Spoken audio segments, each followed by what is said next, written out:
Next మనం అన్నమయ్య జిల్లా వెళ్దాం. మదనపల్లి సబ్ కలెక్టర్ కార్యాలయంలో జరిగిన అగ్ని ప్రమాద కేసు దర్యాప్తు కొనసాగుతోంది. మదనపల్లి తహసీల్దార్ కార్యాలయానికి సిఐడి అధికారులు వచ్చారు. CID DSP Venugopal, sub inspector Venkataramana పలు రికార్డులను పరిశీలించారు. మదనపల్లి తహసీల్దార్ కజాబీని అడిగి వివరాలు తెలుసుకున్నారు. ఇక ఇదే విషయానికి సంబంధించి పూర్తి సమాచారాన్ని మా ప్రతినిధి హరిబాబు అందిస్తారు. హరిబాబు, చెప్పండి. Thank you Gayatri. ఏదైతే మదనపల్లి సబ్ కలెక్టర్ కార్యాలయంలో జరిగిన అగ్ని ప్రమాదానికి సంబంధించి రాష్ట్ర ప్రభుత్వం విజిలెన్స్ ఎంక్వైరీ ఆదేశించింది.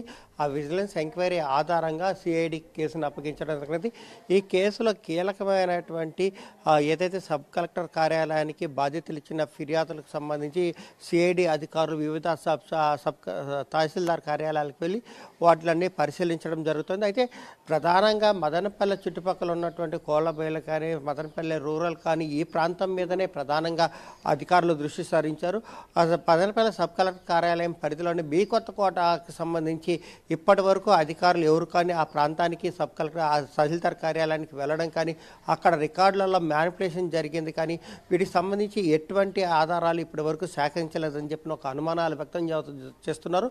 మాజీ ఎమ్మెల్యే అల్లూరి నరసింహారావు కుటుంబానికి సంబంధించినటువంటి ఆస్తులన్నింటినీ గత వైకాపా నాయకులు పూర్తిగా ఆక్రమించి వాటిని అన్యాక్రాంతం చేసుకున్నారు.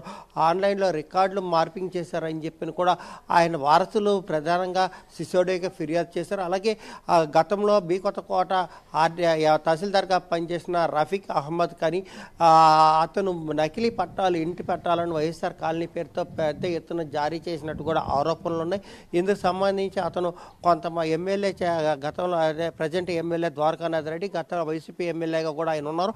ఆయన చెప్పిన ఆదేశాల ప్రకారం తాను చెప్పిన వారికి స్థలాలు కేటాయించాలి, ఆ స్థలాల్లో వేరే ఎవరికి ఇవ్వకూడదని చెప్పి ఆడియో ఎక్స్క్లూజివ్గా ప్రైమ్9 బయటికి పెట్టింది. దానికి సంబంధించిన వివరాలన్నింటినీ కూడా పోలీస్ అధికారులు తీసుకున్నప్పటికి కూడా ఇప్పుడు కూడా దాని మీద ఎలాంటి చర్యలు చేపట్టిన దాఖలాలు అయితే లేవు. ఇదే నేపథ్యంలోనే ఏదైతే తంబలపల్లి నియోజకవర్గం చెందినటువంటి వైకాపా నాయకుడికి సంబంధించినటువంటి అనుచరులకి ఇంకా అధికారులు కొమ్ము కాస్తున్నట్టు మనకు సమాచారం వస్తుంది.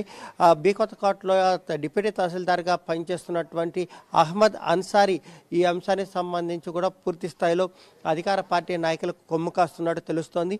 దీని మీద కూడా ఇప్పటికీ సిఐడి అధికారులు కానీ, లేదంటే రెవెన్యూ అధికారులు కూడా పూర్తిగా సమాచారం సేకరించడం కానీ, వాళ్ళ మీద చట్టపరమైన చర్యలు చేపట్టిన పరిస్థితి లేకుండా పోయిందనే చెప్పాలి.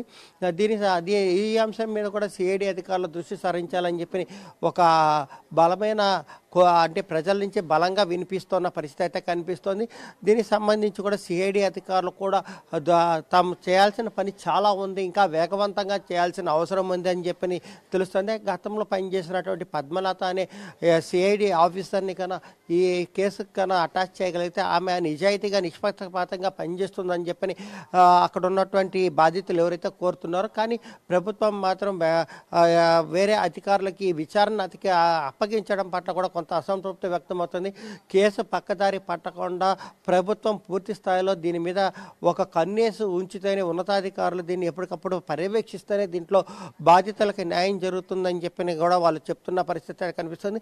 పెద్దిరెడ్డి అనుచరులు కానీ, ఆయనకి సంబంధించిన వ్యక్తులు కానీ, ఆయన కుటుంబీకులకు కానీ పెద్ద ఎత్తున దాదాపు భూముల మార్పిడి అనేది పెద్ద ఎత్తున జరిగింది. కాబట్టి ఇది రిజిస్ట్రేషన్లకు సంబంధించి కానీ, ఫ్రీ హోల్డ్ భూములు కానీ, లేదంటే ప్రభుత్వ భూముల అన్యాక్రాంతానికి సంబంధించి కూడా నిజాయితీగా నిష్పక్షపాతంగా విచారణ జరిపించాలని చెప్పి కూడా బాధితులు కోరుతున్నారు.